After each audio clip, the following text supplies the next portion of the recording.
Good morning. Good to be with all of you today. Pleasure to be in Buffalo. You know the people who are with me, but just in case you have been living under a rock, to my far right, Robert Mejica, Budget Director for the State of New York. To my immediate right, Lieutenant Governor Kathy Hochul, who's done a great job for us statewide, but she's taken a special role in coordinating Western New York, so we thank her very much for what she's done. To my left, Melissa DeRosa, Secretary to the Governor. To her left, Gareth Rhodes, who has been working with us through this crisis. It's a pleasure to be at Roswell. Dr. Candace Johnson, thank you very much for the hospitality. I was thinking about our trip to Cuba and your great accomplishment. It was fun. It was fun, and it was productive. And it's always a pleasure to be with my friend, my partners, the great mayor of the city of Buffalo, Byron Brown, and the great county executive of Erie County, Mark Polenkars. Thank you for everything you've been doing to get us through this. I'm pleased to report that I took a COVID test yesterday, and I am negative from that test. So that is good news. You take one of those tests, it's very easy. I showed people how easy it was yesterday. And when you find out you're negative, it's actually a nice sense of relief. I didn't have any symptoms or anything, but you know, you don't need to have symptoms, and you can have the COVID virus. So you take the test, they tell you you're negative, 24 to 48 hours, and it is peace of mind. There's no reason why people shouldn't be getting testing. We actually have now more testing capacity than we are using at many of our sites. And we've expanded the number of people who are eligible for testing. Anyone who has any symptom for a COVID virus, any symptom includes basically the symptoms you would have if you had the flu. Same symptoms. If you have any symptoms, get a test. Get a test. Protects you, protects your family, protects your colleagues, so get a test. If you were exposed to a person who you find out is positive for COVID, get a test. Get a test. Takes 30 seconds. We have 700 locations across the state. So there's no reason why you shouldn't do it. You go right to the web. It shows you right where the location is. You can sign up and go. Let's give you some facts on today. Number of hospitalizations are down, so that's good news. Not down a lot, but down. I'll take it. Net change is down. Net change in intubations is down. The number of new cases per day is down by 1. Not great, but I'll take it. It's going in the right direction. So that is good news. The number that breaks my heart every day, the number of deaths, is still painfully high at 106, but it is down. And in this world where we're looking for good news on a daily basis, that is good news. Although in our thoughts and prayers are those 106 families today. And if you look at where we are, we have done a phenomenal job in reducing the spike, reducing what could have been cataclysmic. You see that incline on that curve. No one could tell you when we were in the midst of that incline where it would stop or if it would stop. There was no global expert who said, if you do this, if you close this and close this and close this, then we can tell you with certainty it will stop the spread of the virus. Nobody said that. All they could say was, do your best, try to close everything down, and then hope for the best. And New Yorkers responded. We had the highest number of cases in the country. New Yorkers responded with great unity and great discipline, and that's why that curve turned. We hit the apex, and we're on the way down. You also see how slow the way down is. That's why all the experts always say, be careful of the spike, because it's a long time coming down from the spike. You want to avoid the spike because you can't reverse it in a matter of days. It takes a long time to get those numbers back down. And this is with everything we did and with all the loss and pain we suffered. This is how long it took to get those numbers down. We now have a top priority, which we have from day one, which is our nursing homes. We were introduced to this virus in Seattle, Washington, where it attacked a nursing home. The most vulnerable population in the most vulnerable place, senior citizens in a congregate facility. That's how we were introduced to this virus, and I'm afraid that's how we're going to leave this virus. So protecting our nursing homes and seniors has been a top priority. Last week, we put in place a requirement to test all staff at a nursing home twice per week. Why? Well, number one, it keeps the staff safe. Number two, if you see an increase in the positive among staff people, it's an alert that you probably have a real problem in that nursing home, because chances are the staff are getting it from the nursing home or giving it to people in the nursing home. So if you watch what happens with the staff, it's a canary in the coal mine for what's happening in the nursing home. And third, it clearly keeps the residents of the nursing home safe. Now, to help nursing homes do this, we've worked with all the private labs, identified a number of tests that we can send just for the purpose of testing people in nursing homes. That's about 35,000 per day. We're sending 320,000 test kits to the nursing homes today to help them do this. With everything we're doing, I know the nursing homes operators are not happy about this. I get it. It's very hard to administer. The staff all have to be tested twice a week. Okay, we're giving test kits. We've set up lab capacity, but it is still an operational issue. I understand that. And I understand that no other state is doing this. And I hear that quite often from the nursing homes. No other state is requiring that the staff be tested twice a week. I understand that. I understand we have the most aggressive standard in the nation. But I also know that it is necessary. And look, from day one, we said this was going to be hard. And we said we drew bad cards in this hand. New York did have the highest number of cases, not because we did anything wrong, but because the virus fooled everyone, and we were closing down China, and the virus had already left China and gone to Europe. And by the time we closed Europe, 3 million Europeans had come from Europe and landed in New York airports. And that was happening, and we didn't know. Closed China was already gone by the time we closed China. And it had left Europe by the time we closed Europe. That's why New York had that cluster. Those flights from Europe come here. They land in JFK, they land in Newark, people take connecting flights, they're coming here. So that brought the virus here. That's why we have the numbers we have. Okay, but we said we're going to do what we have to do, and we're going to do what we have to do to protect the lives of New Yorkers. Who's in a nursing home? This is your mother, this is your father, your sister, your brother. This is our family who are in nursing homes. That's who they are. And they're our senior family members who we owe nothing but gratitude and respect. And the one thing we need to be able to say at the end of this is we did everything we could. We did everything we could. 106 people died. How do you live with that? How do you sleep with that? Because we did everything we could. We still can't save every life, but we can do everything in our power that we can do to try to save every life. And that's why I'm comfortable with what we're doing on nursing homes.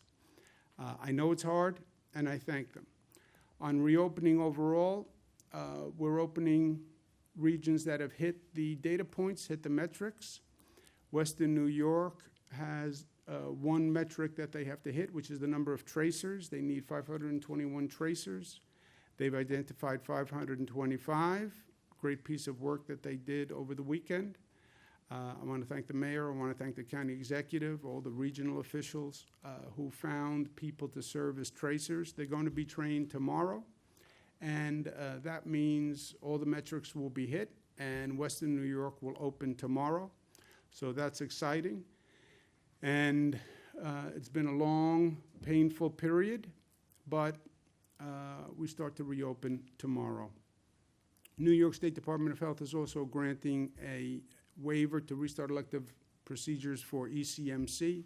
We want to make sure hospitals are in a position to provide care for people who need it. So this is a good step.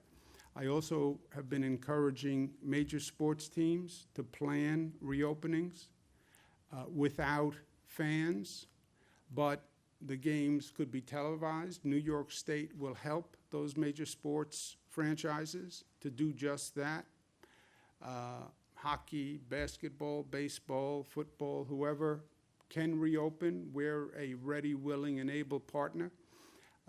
Personal disclosure, I want to watch the Buffalo Bills, but I'm still objective. I'm acting as governor. There's no personal agenda here. Yes, I do want to watch the Bills, but that is not subverting my role as governor. I think this is in the best interest of all the people and in the best interest of the state of New York, even though I do have a coincident personal agenda because I want to watch the Bills, but they are separate agendas. At least some would say I have a conflict of interest. I want to disclose it. Judges and staff will be returning to courthouses in the 30 upstate counties that are open this week. What will reopening mean? Right, that's a big topic of discussion now. What does reopening mean? This is not a subject that is a political subject or where political opinions really matter. I don't care if you're a Democrat, Republican, Libertarian, Independent. I don't care. I don't care. This is not a political exercise that we are going through. People say, well, I have a personal opinion. I don't even care about your personal opinion. I don't think you should care about my personal opinion. Because it's not about a personal opinion. It's not about an ideological opinion. It's not about a geographic opinion. It's not even an opinion that's relevant, right? This is about facts and science and data. These decisions are being made as a matter of math. It's numbers. It's math. That's all it is at the end of the day. You start to increase economic activity. You have more people coming out of their homes, more people contacting other people, and then you measure the impact of that increase with numbers. Not with opinions, not with politics, not with partisanship, with numbers. And then you just measure the impact. You make sure that you don't go above 70% of your hospital beds, so that if a large number of people get infected, you have the hospital beds to take care of them. You make sure you don't go over 70% of your ICU bed capacity, because when these people are infected with COVID, they do need ICU beds. We learned that the hard way. You have testing up and running of 30 tests per 1,000 residents. Where did that come from? That's the White House Coronavirus Task Force, Dr. Birx. You have 30 tracers ready for every 100,000 residents. That comes from the experts. And then you watch the infection rate. And you make sure that you don't get near 1.1 on the infection rate. It's math. And there's a liberation in that. At a time of such division and politics and elections and all this garbage, this is an exercise in science and math. And it's data that we can all share and we can all participate in. I encourage people to go look at the data and look at what's happening in your region, because that's how we're going to get through this. On the numbers, on the math, on the facts. We're going to bring in advisors to the state advisors who are international experts, global experts who have dealt with these kinds of diseases, right? This is not just a state of New York issue. It's not even an American issue. It's a global issue.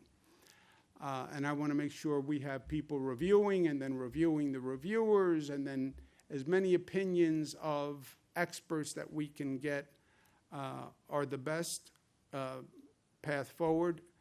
Dr. Osterholm is a nationwide expert in this field, and he has agreed to review our data, what we're doing, what's happening, and to advise us as to how our progress looks on the numbers. I want to thank him very much. We also have Dr. Samir Bhatt, senior lecturer at Imperial College, who is agreed to serve as an advisor to the state of New York. Dr. Bhatt is the senior lecturer in geostatistics at the Imperial College in London. Geostatistics is not my field of endeavor. I never heard of geostatistics before, Doctor. That's why we need you to advise us, Dr. Bhatt, because I know nothing about geostatistics. But Dr. Bhatt is joining us. I want to thank him very much. The Imperial College in London, we have had a number of projection models that were done early on by a number of very prestigious universities. And we've been watching all these projection models since this started. As you know, many of the models were not 100% accurate because they couldn't calculate the effect of the social participation and what people actually did to change the curve.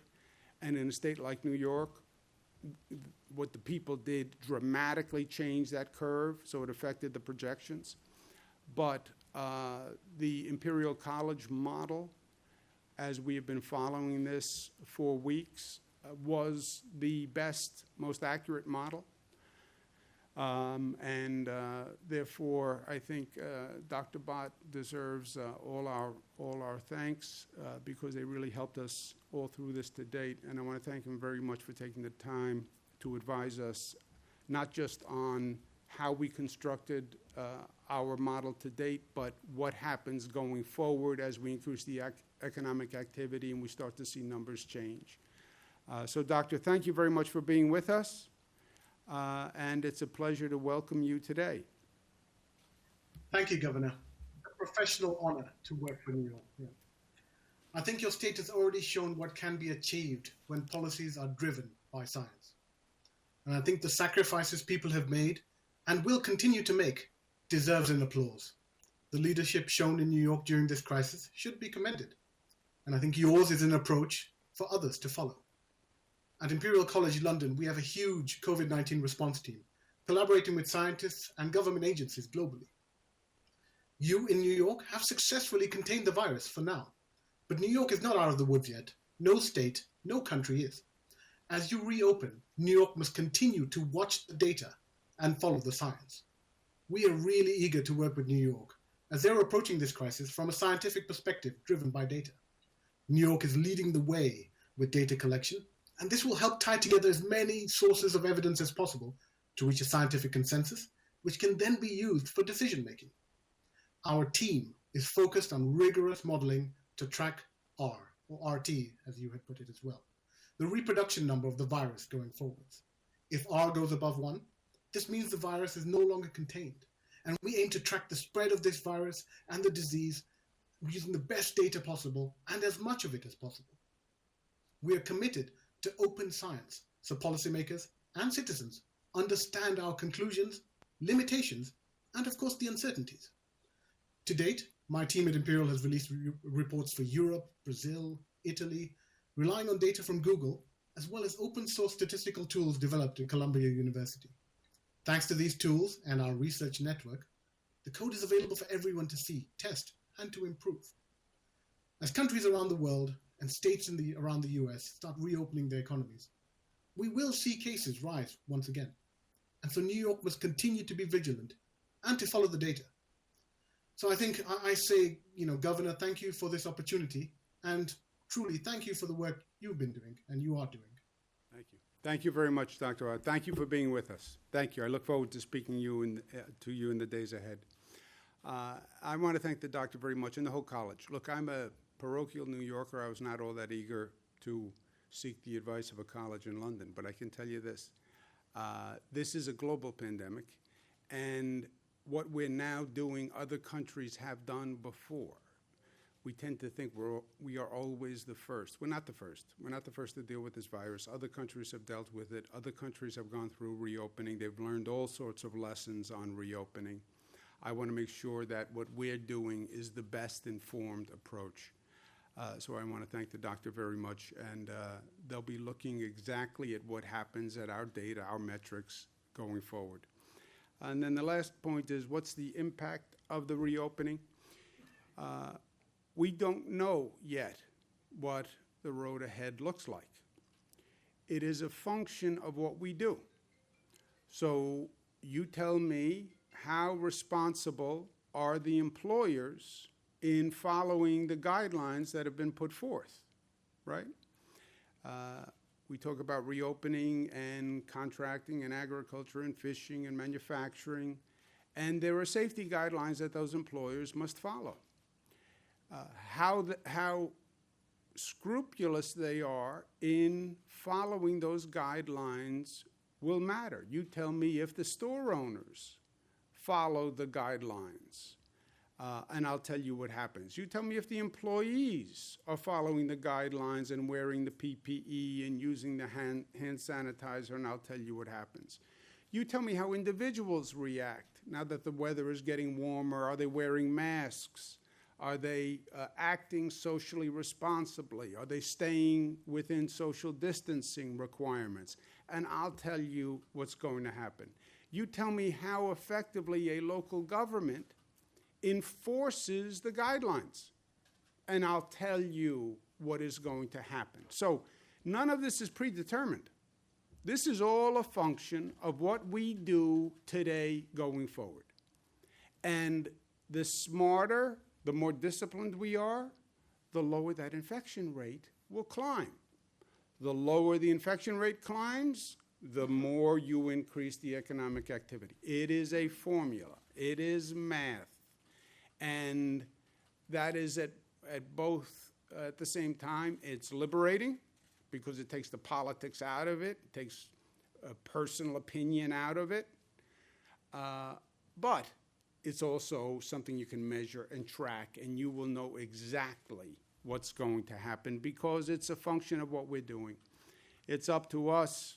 It's up to you. It's the collective. We're going to decide the future that starts today. We should also set our goal high, right? We're coming back. We're coming back from the closing. All right, so what is our goal? I say it should not just be about we're going to reopen. Reopen suggests you're going to go back to where you were before the closure. We're going to go back to the day before the closure. No. Life is never about going backwards. Life is never about I want to get back to where I was. It has to be about building back better than before. We want to go forward. We want to advance. And that's what we have to think about going through this. Yeah, we took a hard blow, and we got knocked down. No fault of our own. Whoever created that virus, Mother Nature, God, whoever. No fault of our own. Welcome to life. Things happen outside of your control that you couldn't do anything about, but it just happens. And then the question becomes, are you strong enough to get back up once life knocks you down? And are you smart enough to learn from what you went through in life? And when you get back up, you will be the better for it. I believe that. That's my story. That's our story. That's the story of Buffalo, getting knocked down, changing the economy. All right, but we're going to get back up because we're strong enough, and we're going to learn from it because we're smart enough. That's the story of Buffalo. That's the story of New York. That is the American story. right? It's what made this country the best country on the globe. Not that we didn't get knocked down. We got knocked down plenty. But we were smart enough to learn and strong enough to get back up. And that's where we have to set our sights. Not about reopening. We're going to make this place better than ever before. Because what we went through is a transformative experience in life, on an individual level and on a social level. We're not going to be the people we were the day before. We're going to be better. We're going to be smarter. We're going to be stronger for what we went through. We're going to be a stronger society for what we went through. I believe that. And we're going to have a stronger Buffalo, a stronger New York, and a stronger America. And that's what it means to be New York tough, smart, united, disciplined, and loving. Thank you. Questions? Governor, it appears, if I understand the numbers right, that the state reset some of the metrics to make Western New York eligible to reopen. That's the way it looks, at least. Can you explain that or clarify that, specifically hospitalizations and hospital deaths? The hospitalizations and hospital deaths are on a 3-day rolling average. So you have to compute it from a 3-day average. And that's what we've been doing. And then you pick a date, and it's 3 days from there. I don't know anything beyond that. No, that's correct. It was the net change in the daily spike in cases couldn't exceed 15 hospitalizations or 5 deaths over a 3-day rolling average, or the 14-day straight decline. It was always either or. So in this instance for Western New York, it's on that rolling average, and the rolling average of the last 3 days. The hospitalizations is actually -6 on the 3-day rolling average, and the deaths is 2. So it falls under. Sorry, Melissa, the website though notes it's the maximum of that 3-day rolling average, which It's would be 28. no, it's over the course of the 3-day rolling average, and it's the last 3 days. 3-day rolling average is just that. Take the last 3 days and average it. There is a large contingent of New Yorkers frustrated with your comments yesterday about unemployment.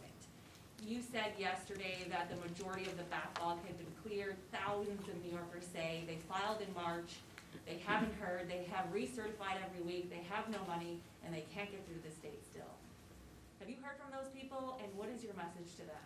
Commissioner Reardon's going to be doing a call today to speak to that directly, but as of this morning, we've now given out $9.2 billion to 2 million New Yorkers. That's not to say that everybody has been paid. As I said, there's 3 major categories that are left outstanding for anyone beyond the 3-week backlog, and that is either hasn't certified partial information. A lot of those people fit into the partial information category where either a social security number is wrong or one of the pieces of information that the Fed's mandate has not been turned in or has not been verified, or suspected fraud. And we actually have Department of Labor specialists that are actively not just waiting for people to fix those issues, but reaching out to those people directly to try to rectify them. That doesn't mean every single person has been cleared from the backlog. It's the majority of the people have been cleared from the backlog, and the fact that now 2 million New Yorkers have been paid, and it aligns with the number of New Yorkers who have filed. We're getting very, very close. So for the people who are outstanding, that is now the exception, not the rule, and DOL is working round the clock to address those issues. And Commissioner Reardon will be speaking again exclusively in a call today just to answer questions on this. You won't say how big the backlog is. How She big is will the today. She will today. She's going to address it today. Yeah, but also let's remember the context. You know, people are angry here, people are angry here. People are angry everywhere right now with good reason. Here's the needle you have to thread, right? We have an unprecedented number of unemployment claims. It has overwhelmed every state in the United States of America. I talk to governors all day long. Everyone is dealing with this. Federal government just passes a new law a couple of weeks ago, changes all the rules. All the states have to change the program to fit the new rule. And you're getting literally millions of calls where you got thousands of calls previously. Come up with a better system, a better website, more phones. We have 3,000 employees on phones and the website.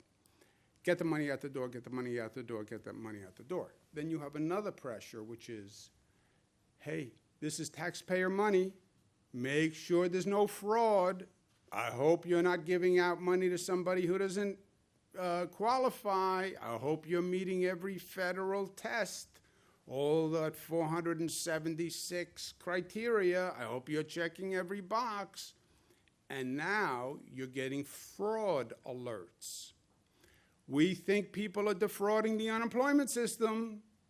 We think there may be widespread computer cyber fraud where these people don't even exist. And it's a fraud scheme all done on a computer because you're not seeing people anymore, right? There's no person who walks in the door. It's all on the other side of a computer, and you're giving out billions of dollars in this country. So be careful that you're not being subject to some kind of computer fraud and you're responding to Susie Smith, but there is no Susie Smith. Susie Smith is really a computer terminal in some other country. So, right? Because I guarantee you, a few weeks from now, I'm going to be at a press conference like this, and someone's going to say people are really angry that you gave out a lot of money and the people didn't exist and they were just computer scam artists, and how did you not know? So, Governor, a local law firm has filed a suit in federal court against you and against the Attorney General. In its claim, the order is to force people to work off-site. They call it an abuse of power. Have you had a chance to review this lawsuit? And we're eager for your opinion if you have. I have not seen the lawsuit or heard about it. The theory is it's wrong to ask people to work off-site? They complain that by forcing some of their employees to go home to work off-site, they're calling it an abuse of power by the state. Yeah, I don't know, yeah. Look, a lot of people say a lot of things, right? That falls in that category of a lot of people say a lot of things. Governor, today's Victoria Day, which normally in Niagara Falls, all the hotels would be full, the Miss boats would be jam-packed, and I think the Lieutenant Governor last week heard an earful from the tourism folks. In the later phases, what game plan do you have to try to get tourists back to New York State? Well, tourism is not going to be just a New York State question. It's a national question. It's an international question. When will people get back on planes, right? When does the economy bounce back that people have money to spend on tourism? The jam-packed boats, that's going to be a question of when can you do jammed-packed? When can you do a jam-packed stadium, a jam-packed restaurant, a jam-packed bar, jam-packed boat? You know, they're all going to be in that jam-packed question. On that note, when you say you're encouraging professional sports teams to reopen without fans, is that just for the foreseeable future? Do you foresee that for the end of the NFL season? And, Well, I think how much should state and local officials be part of those conversations about what these professional sports teams should do? Well, first, my opinion is they have to do a ramp up anyway, right? They have to start. They have to have a camp. They have to go through administrative procedures. If they can economically have games with no fans and the numbers work for them, the economics work, because the TV revenue is enough without the fan revenue, and that's actually a sport-by-sport determination. Some sports actually rely more on the TV income, televised income, than the stadium arena income. But if they can make the numbers work, I say great. Come back. The state will work with you because remember, government rules right now could stop a team coming back, right? What's essential, what's not essential. So I'm saying the state will work with them to come back. They have to make their own economic decision whether that economic model works for them. Can you do hockey without fans? Can you do baseball without fans? Can you do football without fans? They have to make that decision. But any way we can help, we would help. And then they'll be up and running. And then when we can fill a stadium again, we can fill a stadium. But why wait until you can fill a stadium before you start to bring the team back? And if you can televise it in the meantime, great. I mean, it's not as good as going to a game or, going to a bar and watching the game. But people who are at home, if you had the chance to watch sports, I'm watching the reruns right now of the old classic games, and that's fun. But I'd rather watch current sports on TV, if it works. Governor, what about houses of worship, libraries, things Same like that? thing. What's the schedule for them? There's a lot of clamoring about, Yeah. especially worship. Yeah, it's the same thing. It's all, jammed boats, jammed temple, jammed churches, anywhere where you have the concentration and the density, the gatherings, that is the issue. The gathering is the issue. Remember what we learned, right? We've made mistakes, so let's not make the same mistakes twice. We had the first hotspot in the United States. The first, they called it a hotspot, before it was even called a hotspot. The first super spreader, before they even called them super spreaders, was New Rochelle, Westchester. How New Rochelle, Westchester? One person who went to a religious gathering and then a ceremony infected dozens and dozens. When they talk about the meat processing plants in the Midwest and the outbreaks in the meat processing plants, it has nothing to do with the meat. It's the fact that you had 1,000 employees, 500 employees. We have a situation in Madison County. You have a couple of hundred people, and you have one person who's infected, you have a problem. So they all come in that same category. Nobody can tell you when you'll be ready for that, but the answer is follow. The answer is everybody will know, because if you follow the numbers and you follow the math, you will watch that infection rate and you will see the trajectory of progress. It's that simple. Do they fall into in terms of those 4 phases for reopening? I mean, do they fall into 1, 2, 3, or 4? Oh, that's on the website. Does anyone know what? It wasn't. I don't think Oh, the houses of no. worship isn't on there. Robert? Houses of worship, as if you were just to open them up regularly with new guidelines, would fall in the last stage, because as the governor said, that's a mass gathering. The same thing with a stadium, the same thing with any situation where you have a lot of people together. Right? The question is whether or not you could do something less than that, but that's still an open question, is whether or not you can. It hasn't been determined whether it could be a small group, like 10, 15, 20 people. Right, not yet. I spoke to a nursing home administrator Friday who said they had no idea the state was sending them testing kits, and they were being told they had to pay for them themselves, went out, procured some on their own. What's the line of communication between the state and nursing homes in terms of how we're going to get these kits to you and how many you're going to get? Well, we're on daily communication. This scale of testing is new for everyone. Everyone is trying to figure out how to get tests, how to buy tests, how to get the testing kits, how to get the testing machines. Hospitals are doing that, labs are doing that, nursing homes are doing that, employers are doing that. So that is nothing new.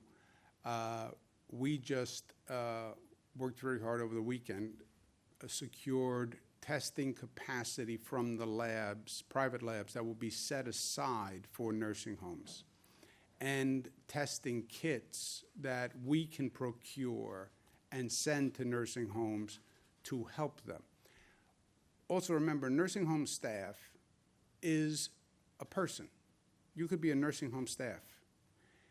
Okay, go to a drive-in, go to the CVS, go to Rite Aid. There's a lot of places that you can now get a test, and we have many places that are underutilized, right? We have some drive-ins that can do 15,000 tests a day. They're only doing 5,000 tests a day. I mean, we work day and night to get this testing capacity up. We're not even using it right now.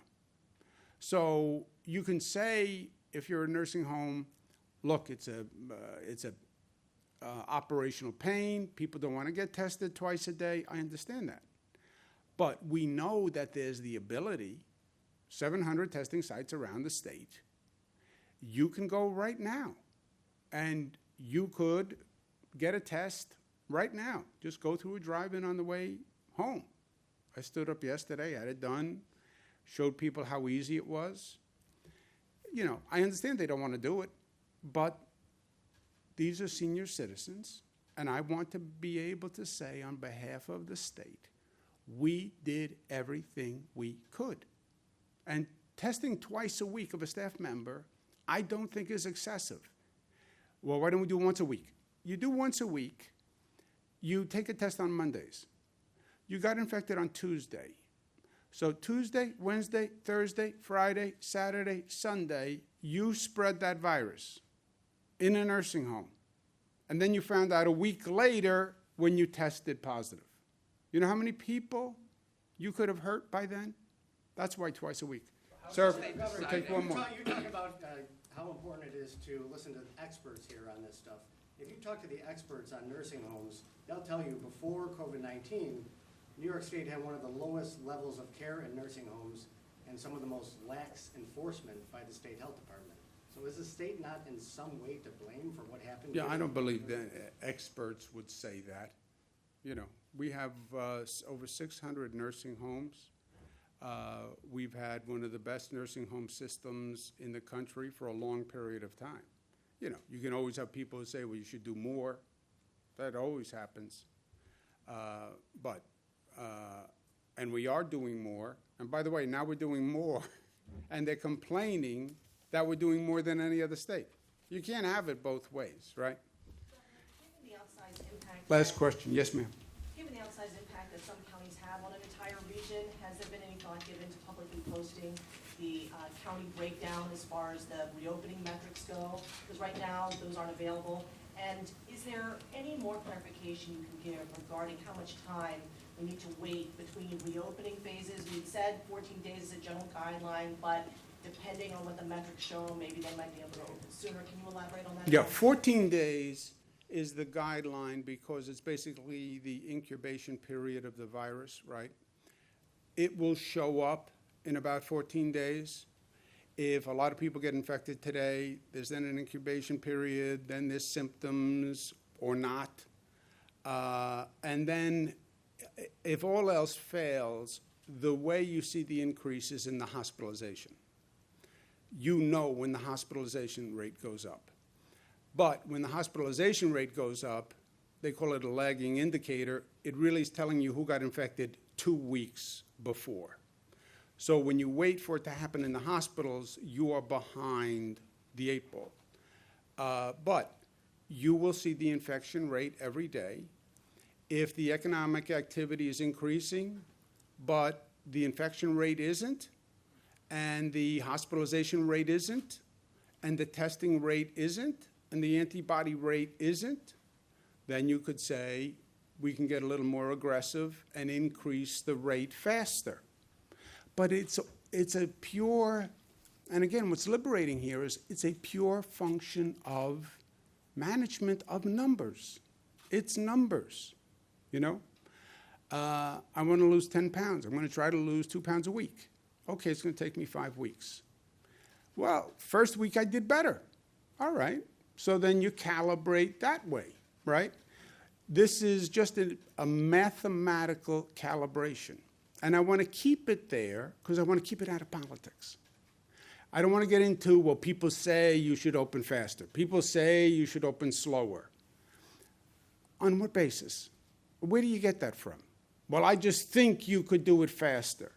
On what basis do you think I could do it faster? Well, I think you should be doing it slower. On what basis do you think? It's not what I'm thinking either. Let's keep all our opinions out of it, and let's just look at the data. If the data says 14 days is the guideline, if there is virtually no increase in the indicators, could you argue you're doing better than anticipated and open faster? Sure you could. And that'd be a reasonable theory based on the numbers. But let's keep it on the numbers. Let's keep it on the facts is all I'm saying. County breakdown, posting the county breakdown? When you break down the numbers too far, I don't know how reliable they are. Remember, this whole system that we're now putting online, this has all been developed in the last 2 months. None of this existed. All this daily reporting by hospitals, reporting by nursing homes, reporting by testing sites. So the fear is if you get too granular in the numbers and the numbers get too small, I wouldn't really feel comfortable in their accuracy when you start disaggregating them. But that is not my field. That's geostatistics, which I never even took. So I just want to make sure, well, that assumes that the county data is reliable on a daily basis. And as someone who knows what many of these counties are doing and how they're struggling, I wouldn't put it up and say it is reliable and I would count on any given day. That's why I say on all these numbers from day one, don't take any of these day-to-day numbers as gospel, because this is just a reporting system that is still being developed. So take them all with a grain of salt.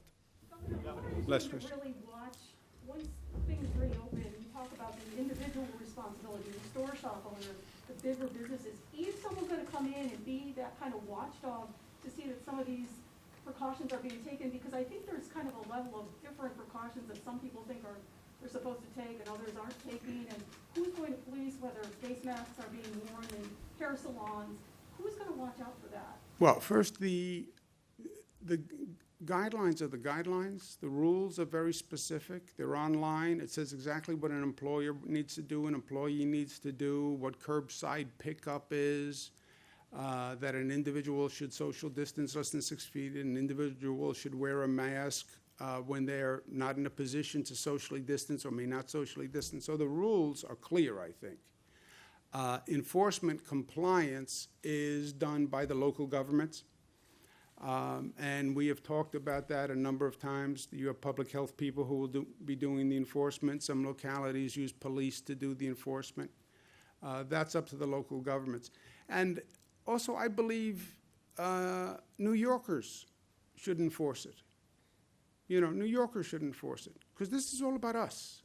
This is not really a government function. This is about people working together to achieve a greater goal.